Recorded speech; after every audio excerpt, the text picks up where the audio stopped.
안녕하세요. 저는 올해 65살인 남자입니다.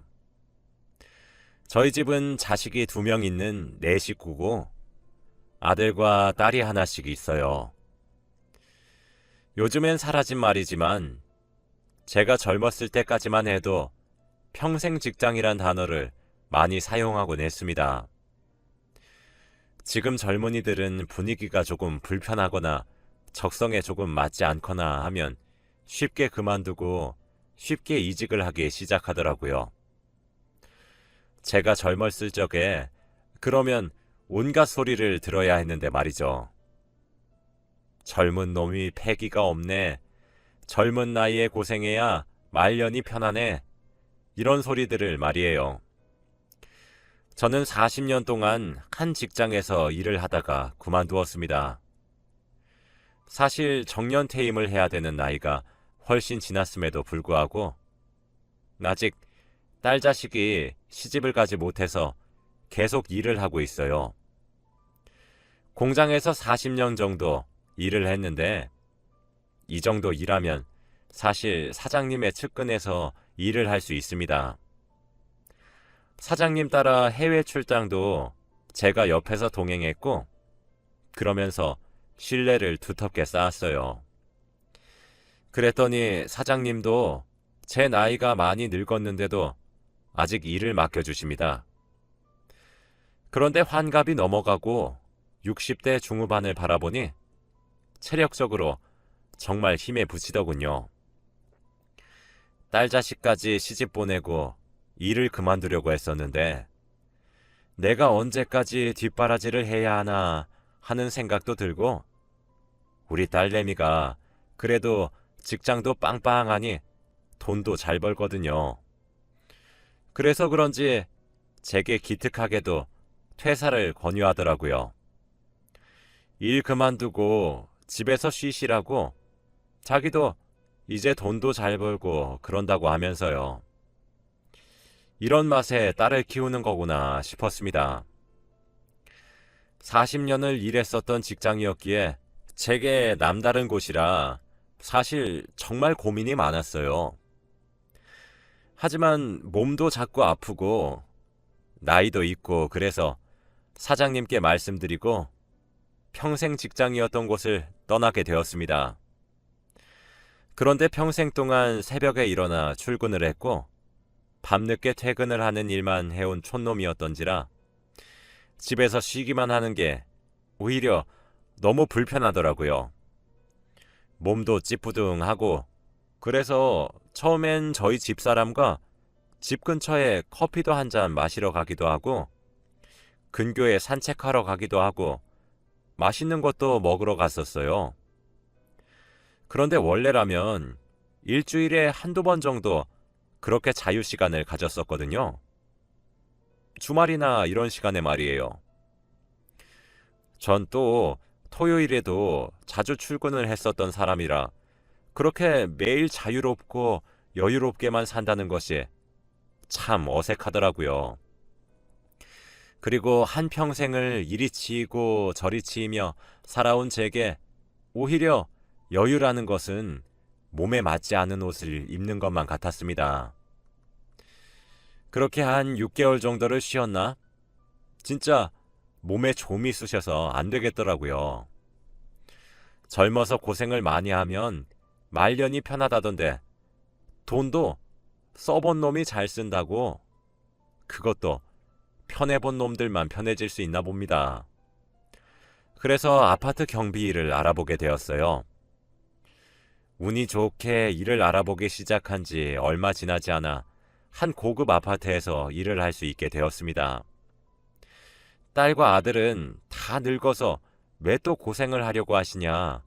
엄마가 좀 말려봐라. 자식들이 다 잘 살고 있고 용돈도 넉넉히 주는데 왜 고생을 사서 하시려 하시냐 말렸는데 집사람만 제 마음을 알아주더군요. 얘들아, 아빠 좀 내버려둬. 한평생 가장 노릇하랴, 너네들 뒷바라지 하랴, 얼마나 바쁘게 살아왔었는데 우리 형편에 너희 그렇게 번듯하게 살 수 있게 한 것도 다 너희 아버지 덕이야. 그렇게 일개미처럼 살아만 왔었던 사람이 어떻게 하루아침에 배짱이처럼 노는 게 가능하겠니? 그것도 하루 이틀이지. 지금 너희 아버지는 일 못하면 오히려 병날 사람이야. 당신도 너무 무리하지 않는 선에서 일하고 그래요. 알겠죠? 하더라고요. 그렇게 일하게 된 아파트 경비일은 생각보다 적성에 잘 맞았습니다. 다들 경비일이 힘들다고 하시더라고요. 그런데 제가 맡은 아파트는 그곳에 살고 있는 사람들이 인성이 다 좋으신 분들인지 몇몇 분들을 빼고는 경비라고 하대를 하거나 그러신 분들이 없으셨습니다. 부자 동네 아파트라서 그런지 여유가 많이 넘치시기도 하셨고요. 다들 친절하시고 근처를 지나가면 제게 먼저 수고가 많으십니다 하고 말을 건네기도 하고 고생 많으시다고 먹을 것을 가져다 주시기도 하시거든요. 대다수의 사람들이 그렇게 친절하지만 사실 몇몇의 사람들은 정말 괴롭게 만듭니다. 제가 겪었던 일 중 가장 충격적인 사건은 경비원인 제가 업무를 하는 과정에서 술 취한 주민이 저를 폭행한 사건이었습니다. 그날은 비가 엄청나게 많이 쏟아지던 장마철이었어요. 제가 관리하는 아파트 쪽에 입구에 낯선 외제차 한 대가 쓱 서더라고요. 그때가 새벽 시간이었던 터라 잠시 정차한 건가 싶어서 내버려 뒀어요. 출퇴근 시간에 그랬으면 당장 빼라고 했을 텐데 밤 늦은 시간이어서 말이죠. 그런데 30분이 다 되어가는 시간 동안 차에서 아무도 내리지 않고 시동도 끄지 않은 채로 서 있더라고요. 안 되겠다 싶어 우산을 펼쳐들고 그 외제차에 가까이 다가갔습니다. 창문에 썬팅이 얼마나 짙게 되어 있었는지 까맣더라고요.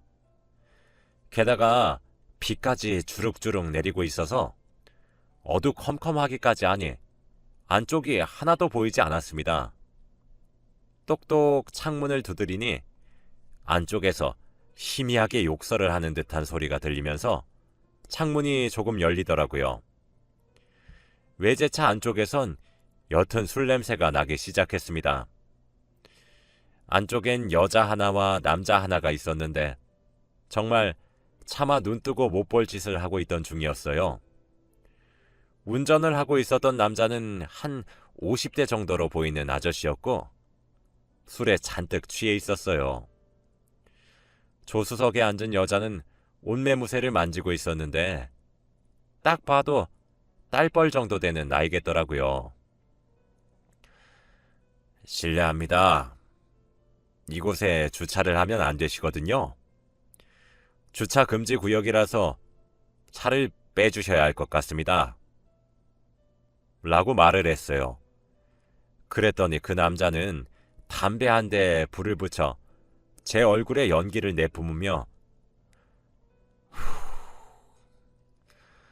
아이고 이 경비야, 너는 눈이 없냐? 지금 내가 주차를 했어? 잠시 정차를 한 거잖아.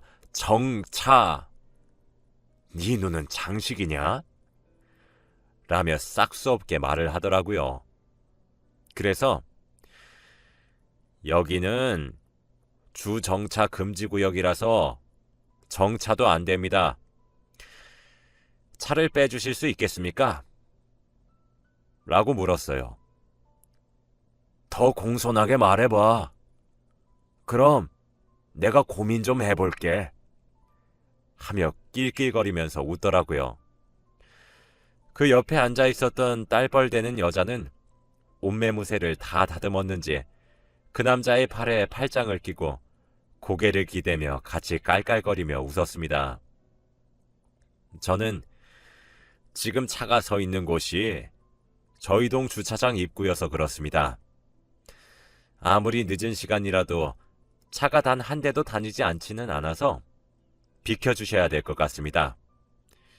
입주민들이 불편해하시면 안 되어서요. 이렇게 부탁드리겠습니다. 하고 고개를 꾹벅 숙였죠. 자존심은 상했지만 어쩌겠나요. 술 먹은 놈한테 백날 첫날 말해봤자죠. 그 여자는 깔깔 웃으며 오빠, 나 그냥 집으로 올라갈게. 흥이 깨져서 말이야. 라며 차에서 내릴 채비를 하더군요.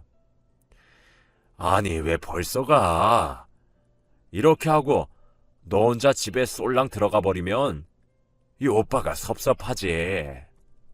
하며 자기 딸버린 여자애 붙잡겠다고 질척거리는 모습을 보는데 어찌나 추잡스럽던지. 결국 그 여자는 너무 늦었다고 다음에 다시 보자며 집으로 올라갔고 저도 제 자리로 돌아가려고 몸을 돌리려고 했습니다. 그런데 그때 그러더라고요. 야, 경비. 아씨, 너 때문에 분위기 죽여주게 좋았는데 진짜 너 다음부터 내 눈에 띄기만 해. 그때 어디 한번 해보자. 라고 버럭 소리를 지르는 것이 아니겠습니까? 그러고는 제가 신고 있는 신발에 침을 캬퇴 뱉고 차를 운전해서 갔어요. 진짜 얼마나 어이가 없던지 지금 다시 생각해도 기가 막히는 노릇이네요. 그런데 그건 시작에 불과한 일이었습니다. 그 남자는 진짜 저희 동 입주민이긴 했나 보더라고요. 그때부터 제가 근무를 하는 날만 골라서 저를 따라다니며 괴롭히기 시작했어요. 저를 괴롭혔던 방법 중 하나는 불량 주차였습니다. 일부러 이중 주차에 불량 주차까지 하는데 사이드 브레이크까지 걸어놓고 주차를 해서 옴짝달싹 못하게 했습니다. 그렇게 정말 사사건건 사람을 들들 볶아대는데 정말 사람이 피가 바짝바짝 마르더라고요. 나중에 알고 보니 저보다 띠동갑은 어린 사람이었습니다. 그러던 어느 날이었어요. 불량 주차가 또 자기 차 앞에 되어 있었던 문의가 들어왔어요. 전 당연히 안 되겠지 하고 차를 한번 밀어보려고 시도만 했는데 그날따라 차주인 그 남자가 실수를 한번 한 것인지 차의 브레이크도 풀려 있었고 잘 밀리더라고요. 그렇게 차를 한번 치우게 되었는데 진짜 자기 차에 손댔다고 죽이니 살리니 쌍욕을 하며 정말 이곳에 쓰기 힘들 정도의 욕설을 듣게 되었고 저를 하인이라고 부르기 시작하면서 툭툭 치기 시작하더라고요. 그 욕설을 시작으로 한 달 정도 지독한 괴롭힘을 당했습니다. 점점 도를 넘어가는 그놈을 보고 진짜 열이 너무 받고 화도 너무 많이 나는데 또 일자리를 생각하면 참아야 하고 그런 아이러니한 상황들이 연속적으로 펼쳐지기 시작했죠. 그쯤 되니 아파트에도 소문이 자자해졌더라고요. 불량 주차하는 놈이 있다고 말이에요. 그러던 어느 날 새벽에 순찰을 돌고 있었는데 그때 비 오는 날 만났었던 외제차와 같았고 같은 위치에 서 있었습니다. 그날도 음주운전을 한 모양이더군요. 전 또 당연히 차를 빼달라 요청하러 다가가야 했지요. 저도 사람인지라 똥이 무서워서 피하는 것이 아니고 더러워서 피하고 싶은데 어쩌겠습니까? 그게 제 업무인 것을요. 그런데 글쎄 제가 똑똑 창을 두드리며 말을 하기 시작하자 차문을 덜컥 열고 밖으로 나오더군요. 그런데 내리는 폼이 심상치 않은 겁니다. 너무 당황해서 정신을 못 차리고 있던 찰나였습니다. 그런데 그때 어떤 사람이 거기 지금 뭐 하는 겁니까? 하며 제 쪽으로 달려왔어요. 그 모습을 마지막으로 전 정신을 잃었고 눈을 떠보니 병원의 하얀 천장이 저를 반기고 있었습니다. 주위를 둘러보니 집사람과 딸은 제 양쪽 손을 각각 잡고 눈물을 흘리고 있었고 며느리는 화난 아들을 달래고 있었죠.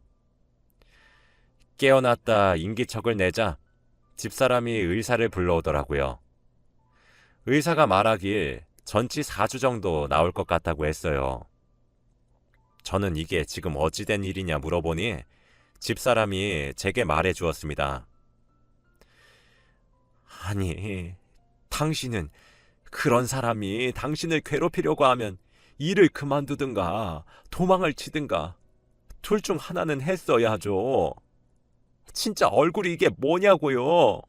하며 엉엉 소리내어 울면서 말하더군요. 어떤 총각이 속수무책으로 맡고 있는 저를 발견함과 동시에 경찰과 구급차를 불렀고 그 남자는 다급히 차를 몰고 도망치려고 했지만 그 총각이 끝까지 붙들고 있어준 덕에 경찰이 잡혔다고 말했습니다. 그래서 그 남자는 음주운전의 폭행죄로 지금 경찰서에 있다고 하더라고요. 그 남자는 목격자 진술을 쓰러 갔다고 하고요. 그리고 한 4시간 정도 시간이 흘렀나? 저희 가족들도 점차 안정을 찾았을 때 병실 문이 드르륵 열리더니 한 남자가 들어왔습니다. 그 사람은 집사람이 말한 총각이었어요. 나이는 저희 아들 또래 정도 되는데 제가 일을 하면서 오며 가며 인사를 하는 입주민이었습니다. 그 사람은 정말 제가 나이가 어린 사람이지만 존경할 만한 사람이라 평소에 생각했었던 사람이었죠. 항상 수고가 많다 인사도 건네고 살갑게 말 한마디 더 하고 참 착한 사람이었어요. 그리고 하는 일도 이곳에 말할 수는 없지만 좋은 일들만 골라서 하시는 사람이었죠. 제게 찾아와 걱정스러운 표정으로 괜찮으시냐고 정말 많이 놀랐었다고 좀 어떠시냐고 물어보시더라고요.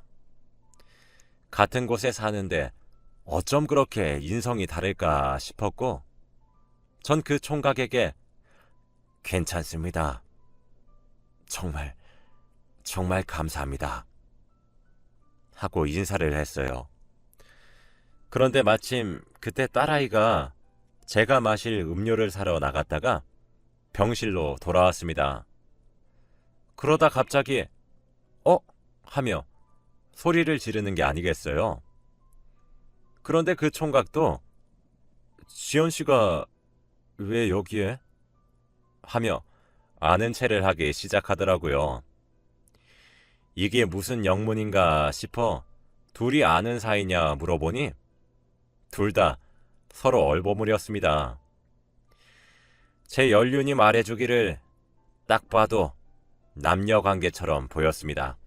저는 딸아이에게 딸, 내가 몸이 이래가지고 날 구해주신 분께 음료 한 잔 대접하지도 못하겠는데 네가 좀 대신 해주고 오너라 하니 총각이 괜찮다고 거절을 하더라고요.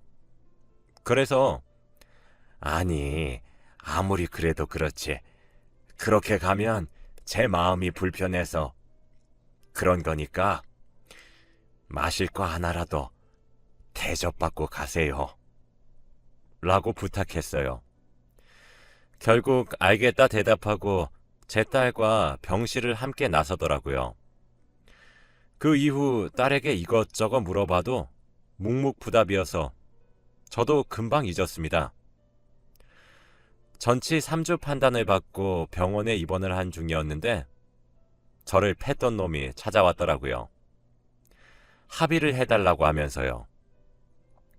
솔직히 부자라고 예상은 했었는데 합의금을 정말 억소리 나게 불러서 흔들리긴 했습니다. 하지만 합의하지 않았습니다.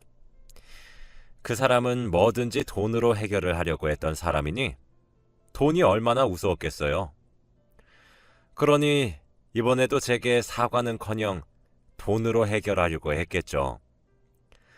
제 집사람과 자식들도 단단히 화가 나서 바로 소송으로 넘어갔습니다.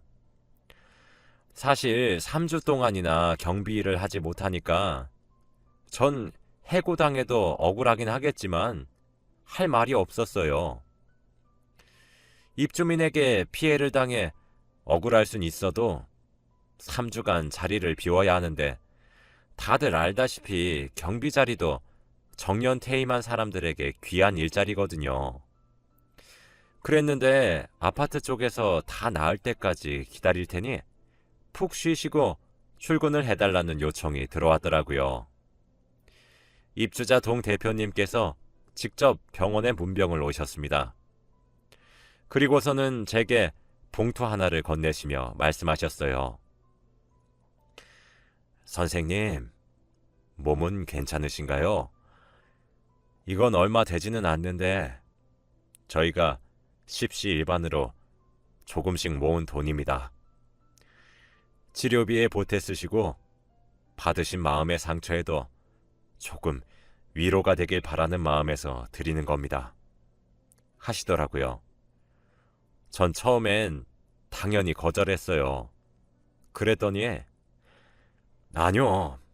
저희가 지금 선생님이 얼마나 성실하고 친절하게 입주민들을 대하시며 일을 하신 걸 저희 모두가 뻔히 알고 있는데 저희 마음도 편하게 해주셔야죠. 그리고 그 불량주차 하던 놈도 걱정하지 마세요. 제 아들이 변호사인데 수임료도 받지 않고 도와드릴게요. 저희도 그놈 때문에 얼마나 고통스러웠는데요. 그런데 괜히 총알바지처럼 경비 선생님께만 피해를 입힌 것 같아 마음이 불편해서 그래요. 하시면서 봉투를 거의 제게 던지시다시피 품에 넣고 퇴원하고 뵙겠다 말씀하시며 돌아가시더라고요. 저는 정말 얼떨떨했습니다. 동 대표님께서 말씀하신 대로 정말 변호사를 통해 제게 도움을 주시더라고요. 사실 저희 가족들도 갑갑해하던 찰나였는데 정말 가뭄의 단비 같은 존재처럼 저희에게 큰 도움이 되었습니다. 정신적 충격의 위자료도 꽤 받았거든요. 변호사님을 도와 절 구해준 총각도 저를 많이 도와주었습니다. 절 때렸던 놈은 그 대가로 적절한 처벌을 받게 되었어요. 몸이 다 낫자마자 바로 경비일로 복귀했습니다. 그런데 정말 감동적이었어요. 세상에 경비실에 편지도 있고 쪽지도 붙어 있더라고요. 아저씨 보고 싶어요. 아저씨 파이팅. 이런 글귀들은 어린아이들의 삐뚤빼뚤한 글씨체였고 알고 있었지만 이 정도로 심각한 줄 몰랐습니다. 도와드리지 못해 죄송합니다. 항상 웃으면서 인사를 해주시고 작은 택배조차 저희에게 직접 가져다 주시고 항상 성실하셨었던 경비 선생님의 빈자리가 너무 큰 것 같아요. 빠른 쾌유를 바랍니다. 이런 편지들도 많이 있었어요. 세상이 아직 참 따뜻하구나 이런 생각을 가지게 되었다고 해야 하나요? 그리고 경사는 여기에서 그치지 않았습니다. 제 연륜의 촉이 맞아떨어졌더군요. 절 도와준 총각과 제 딸아이는 과거에 약 3년 정도 만났다가 헤어졌던 사이더라고요. 그런데 감정이 식거나 그래서 헤어진 것이 아니고 남자 쪽에서 유학인가 그것 때문에 멀리 떠나게 되어서 헤어지게 되었다고 합니다. 그런데 그 남자가 살고 있던 곳의 경비가 저였던 것이었고 절 구한 남자가 바로 딸아이의 전 애인이었던 것이죠. 그때 제가 감사하다는 의미로 커피라도 한 잔 대접하라고 밖으로 내보냈을 때 서로가 서로에게 감정이 조금 남았다는 사실을 알게 되었고 지금은 거기서 좀 더 발전되어 연인 사이가 되어 있더라고요. 전 제 딸아이가 경비 일을 하는 저를 부끄러워할 줄 알았는데 자랑스럽게 여기고 있고, 딸아이의 연인이 된 그 총각 또한 제게 여전히 깍듯하게 대해줍니다. 이것도 제 연륜의 촉이긴 한데 몇 달 있으면 저도 이제 딸아이를 결혼시킬 수 있을 것 같다는 생각이 드네요. 일단 저는 그 총각이 제 마음에 쏙 들거든요. 평소 인성을 보면 안다고 정말 바른 사람이라서 오히려 안심이 될 정도입니다. 경비 일을 한 지 얼마 되었다고 참 많은 일이 있었네요. 나름 자부심을 갖고 일하고 있는데 저희 아파트 입주민들처럼 다른 사람들도 경비라는 직업을 무시하지 마시고 존중해 주셨으면 합니다. 제 이야기는 여기까지입니다. 들어주셔서 감사합니다. 여러분들도